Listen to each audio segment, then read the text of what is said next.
va monter. Si on n'est pas de retour aux alentours de 14h, c'est qu'il y a un problème.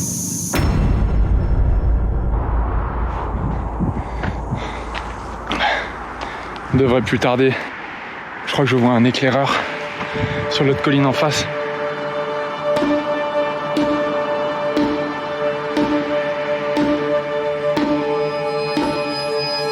Ça y est, ils nous rejoignent. Ah ouais, ils sont beaucoup. C'est une cinquantaine. Ils sont tous armés avec des kalash. Jambo. Jambo.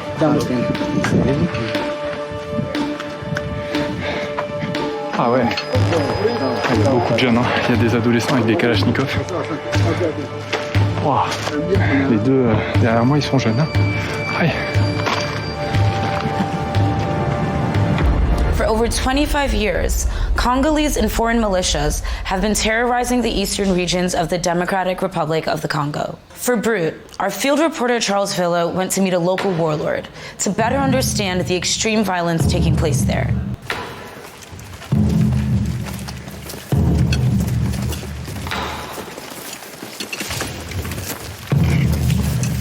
Comment tu t'appelles? Mitsubishi? Bichekero. Bichekero. Oui, oui. Et tu as quel âge, Mitsubishi? De 13 ans. 13 ans. Oui, oui. T'es jeune pour porter une arme? Oui. Eh ben, vous êtes beaucoup des jeunes dans le groupe comme ça? Oui, oui. Nous sommes beaucoup. Je vois ça, ouais. Jambo. Jambo. Comment tu t'appelles? Je prends le nom de Richard Akutakira. Richard? Akutakira. Ok. Et t'as quel âge, Richard? J'ai 19 ans. T'as seulement 19 ans? Oui, oui. Ça fait longtemps que t'es dans le groupe armé? Oui, comme ça, j'ai 3 ans. Tu as déjà tué des gens? Ah, oui, oui. C'est mon travail.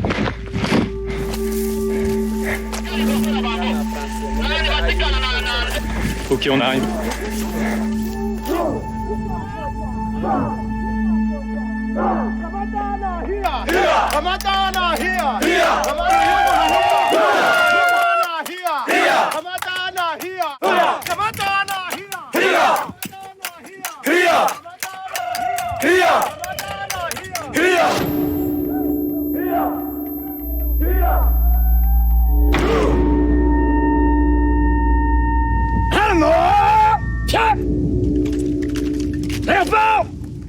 Askar! Nasıl?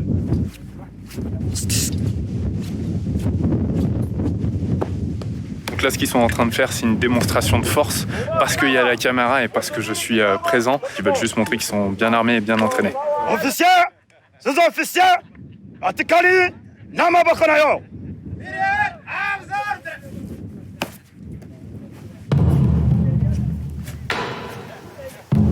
Général, vous savez que l'utilisation d'enfants soldats, c'est considéré comme un crime de guerre et il y a beaucoup de chefs de groupes armés qui sont aujourd'hui au tribunal pénal international pour cette raison. Nayebi, bana nayebi. Nayebi.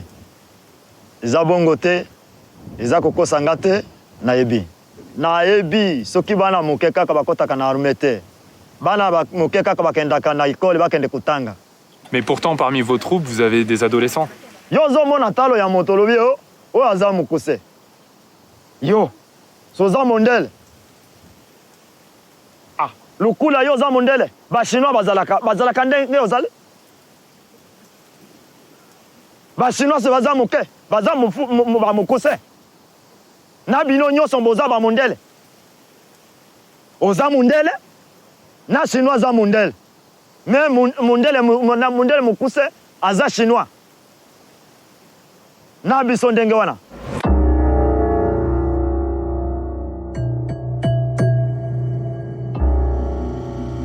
He's a former soldier in the Congolese army who left to start his own militia. As you'll see, speaking with him was no easy task. Mboka na biso ya Congo. Izo défendre te. FARDC yo moko akomi kosalisa biso te.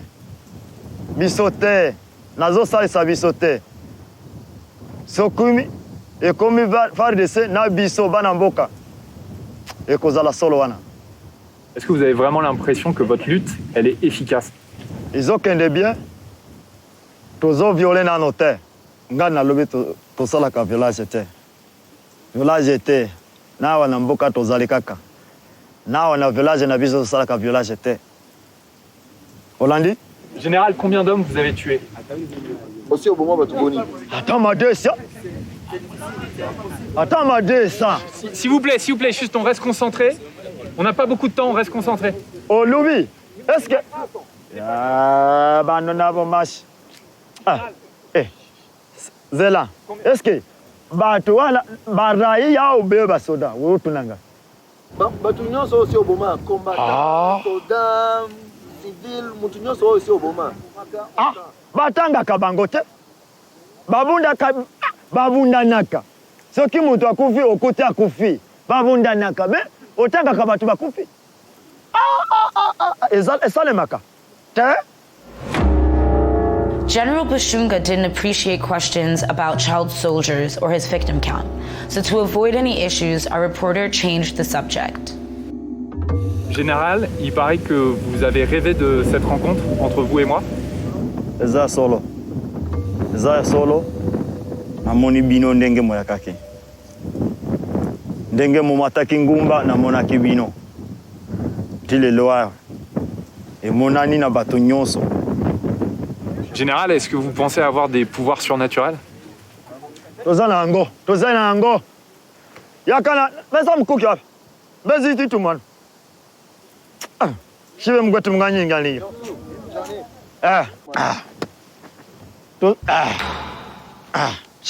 Sesa zakobo. Oyo. Oyo wana ezama nduki na biso. Oyo moko oyo letu nompanga. Ile mbaka tuzungulusa. Yabe shanga. Tosala kango boy. Na banga boy, tosala kango boy. Tokatie. Na oyo tosala kango boy. Unapo jiguisage. Tozoe manduka. Yango. John. Bani batini bakasoma tulikia koku. Vai. Dega to salaka. Wana eyo eza manduki na biso. Oyo ko makabato mondele tanga moyo lamo.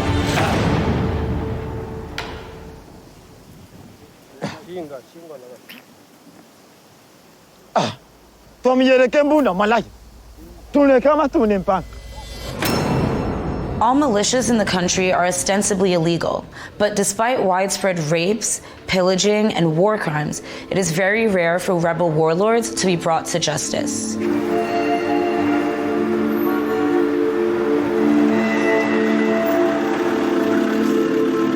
Là-bas, un homme se bat pour les centaines de milliers de femmes victimes de ces groupes armés. Il est gynécologue et a reçu le prix Nobel de la paix en 2018. Il s'appelle Denis Mukwege.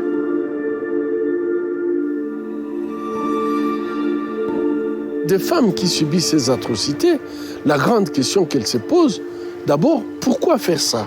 Violer déjà, c'est très grave. Ma chérie maman. Mais violer avec cette extrême violence, pourquoi faire cette extrême violence? Pourquoi violer une femme à 12? Et après l'avoir violée à 12, pourquoi mettre du feu? Pourquoi tirer sur son appareil génital? Les femmes posent cette question et je crois qu'il faudrait qu'un jour, ces membres des groupes armés puissent répondre à ces questions, puisque ça trouble ces femmes. Il y a des femmes qui n'auront plus la sexualité, qui n'auront plus la maternité à cause de ces actes. Ilikuwa 2019 vita ikakuwa tena, kisha tena wakanibaka, nikamaliza navo 3 semene kupona.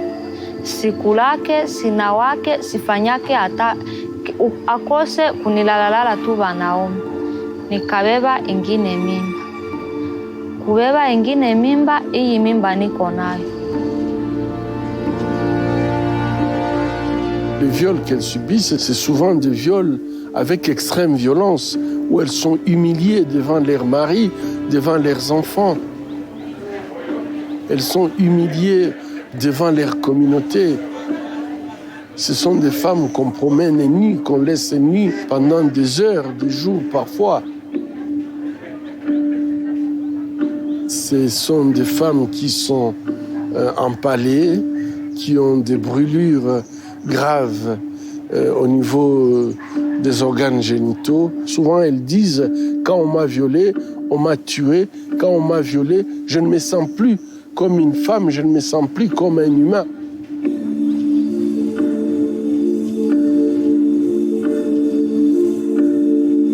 Njo wakaanza gombana tena, mkule kwanza gombana, njo nikaona mwae ya kubatoroka. Nikabatoroka. Nikafika kunyumba, nilishateseka, siko mutu tena. Nikawaza mawazo yangu kafika mbali sana. Nikasema maraba nikabakia niko naomba Mungu nisaidie, nisikutane bale baadui baliniachia magonjwa.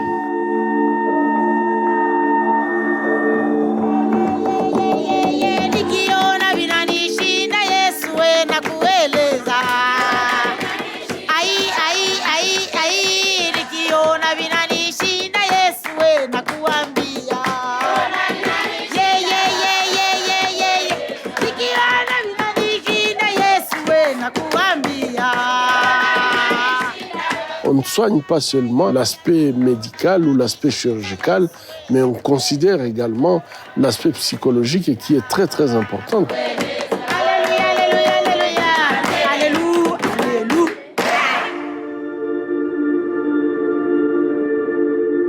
L'objectif, c'est de restaurer la dignité. L'objectif, c'est qu'elles puissent retourner à faire une vie normale.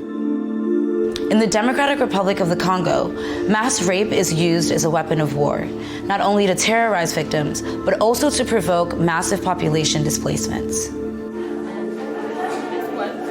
Malheureusement, quand la population quitte la zone reste libre pour être exploitée. Et donc, c'est une arme très efficace, puisque cette arme, le viol comme arme de guerre, produit les mêmes conséquences que les armes classiques. On est dans une situation où il n'y a pas un état de droit, où il y a des personnes qui se croient tout autorisées, qui peuvent tuer, violer, piller les ressources naturelles.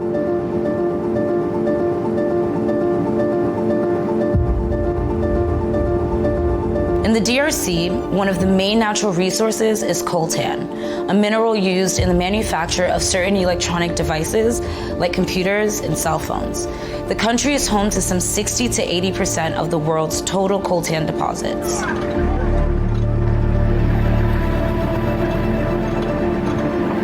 On est en route pour Rubaya, c'est une des villes minières les plus importantes de la région du Nord Kivu, à l'est de la République démocratique du Congo.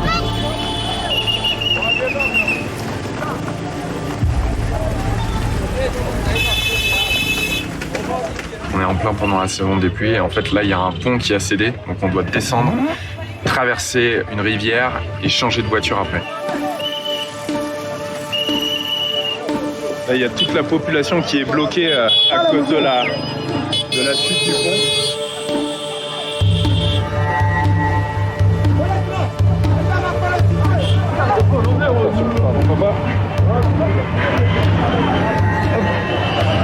C'est bon, là on vient de traverser.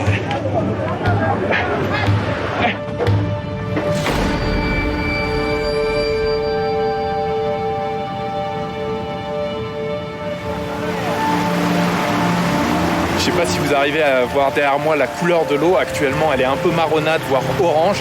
Et en fait, c'est lié au traitement des minerais en amont de la rivière. Ça veut dire qu'on approche de la ville des mineurs.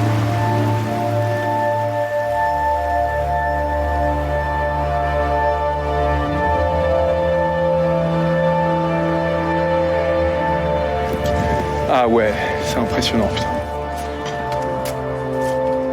Ok, c'est parti. On va descendre, voir comment ça se passe dans la mine.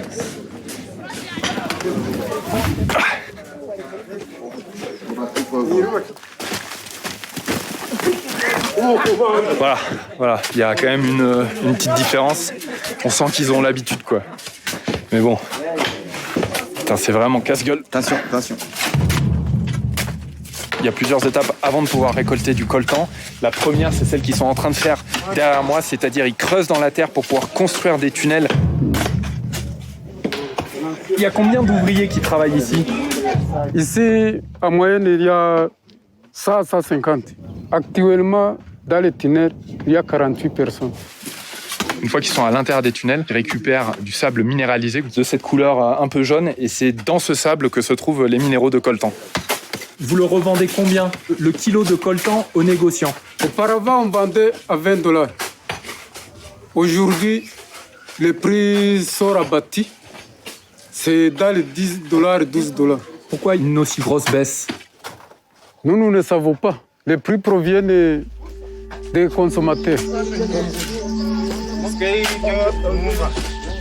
multinationales devraient faire très très attention par rapport à leur approvisionnement. La responsabilité de nous humains, c'est de nous protéger mutuellement. Je crois qu'aujourd'hui, on a des machines capables de faire cette extraction sans pouvoir utiliser les êtres humains comme des esclaves qui prennent le risque de mourir à tout moment. Pour moi, c'est odieux, c'est honteux que nous puissions consommer dans nos ordinateurs, dans nos téléphones, ces minéraux qui sont exploités dans des conditions aussi inhumaines. Allez, on y va.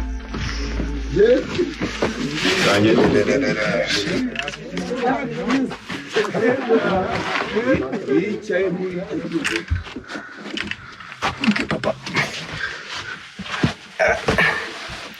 Autant vous dire que s'il y a le moindre problème, vu les distances à parcourir, ça c'est profond, c'est long. Putain, je passe pas là.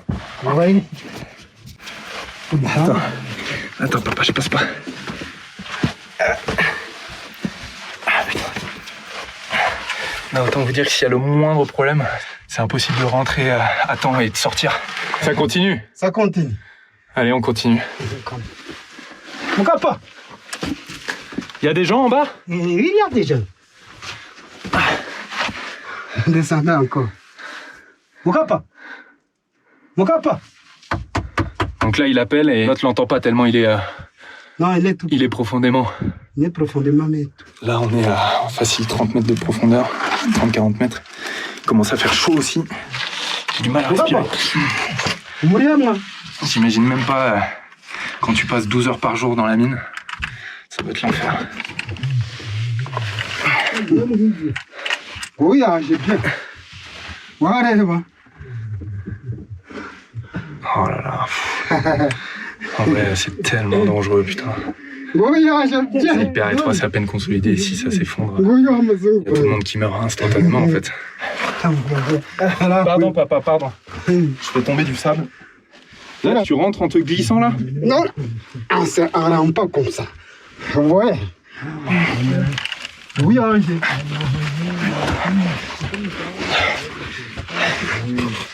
Putain.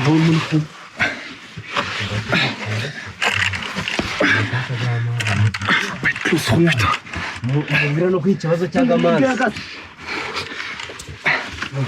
Voilà. Ah, nous arrivons. Jumbo. Sana. Ah putain. C'est ici qu'ils récoltent le sable minéralisé. Franchement, c'est incroyable. Ah, ils le mettent dans des petits sacs et ensuite ils remontent ces sacs jusqu'à la surface. J'ai ramené ma lumière, mais sinon ils sont juste avec des lampes torches frontales, donc ils y voient pas grand chose. Il est rentré à quelle heure dans la mine? Il est entré vers 8 heures. 8 heures? 8 heures première entrée. Donc il passe 8 heures dans la mine dans ces conditions? Oui. Tu peux lui demander s'il a amené de quoi manger aujourd'hui? Ils ont mangé des pommes de terre. Et ils ont de l'eau pour boire ou pas? Est-ce que mon frère, c'est comme non, il n'a pas d'eau. Est-ce qu'ils ont peur quand ils travaillent ici? Donc ils n'ont pas peur.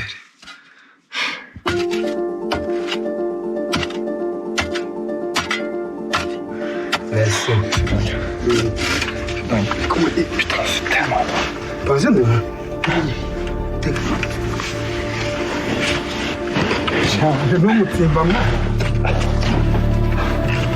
C'est l'enfer.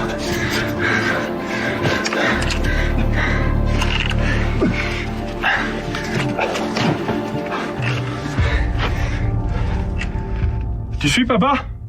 Oui. Ça va? Allez. Tu veux que je t'aide? Oui. Avec le sac? Ah, il doit transporter le sac en plus. Le sac de sable minéralisé. Ok, j'avance.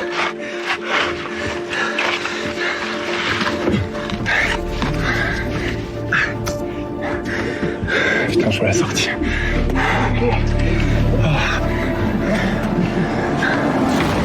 Déjà des retours. Bon boulot. Allez, il se fout de ma gueule. Ok. C'est grave. Venez les termes. À peine combien de mètres? Là, on est allé tout au fond. 40. Tu peux traduire, s'il te plaît? Franchement, vous avez énormément de courage. Moi, j'ai eu très peur à l'intérieur.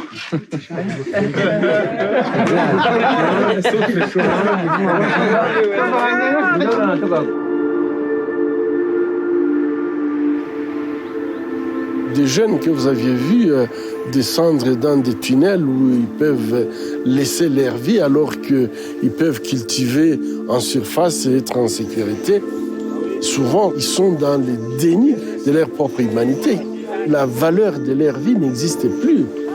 Et donc, elles font des actes qui sont tout à fait dangereux pour leur vie.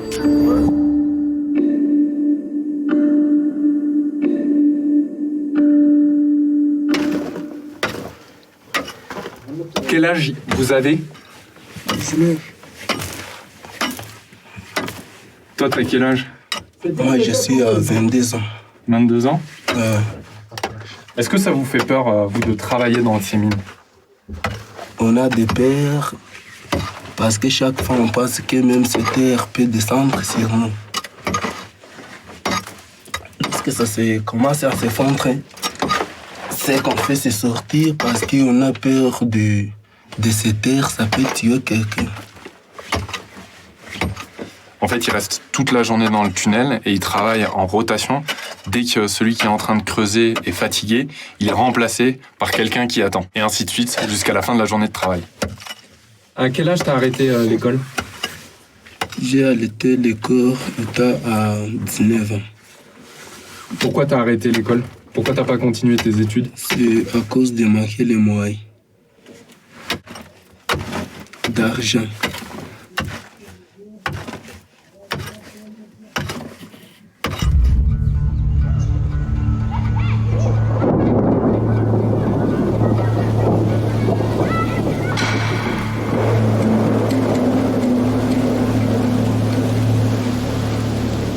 Once the mineral sands have been mined, they're taken down into streams in order to extract the coltan.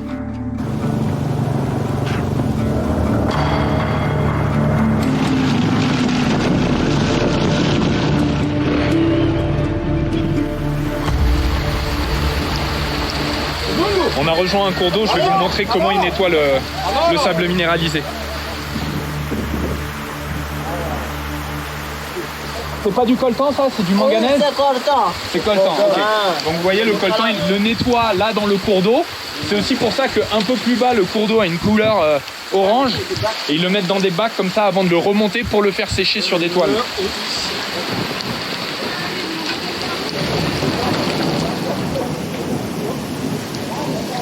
Viens, on repasse de l'autre côté. J'aimerais filmer l'eau orange là. Peu importe les conditions météorologiques, ils continuent de bosser quoi. Leurs conditions de travail sont vraiment horribles.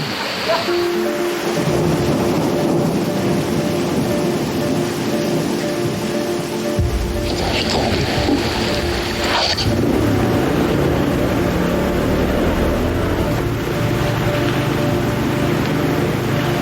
C'est le déluge là, tous les mineurs sont sortis des tunnels parce qu'ils risquent leur vie.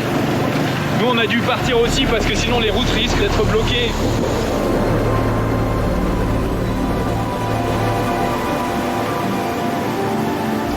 On trace directe, sinon on pourra plus partir de Roubaïa à cause de la boue.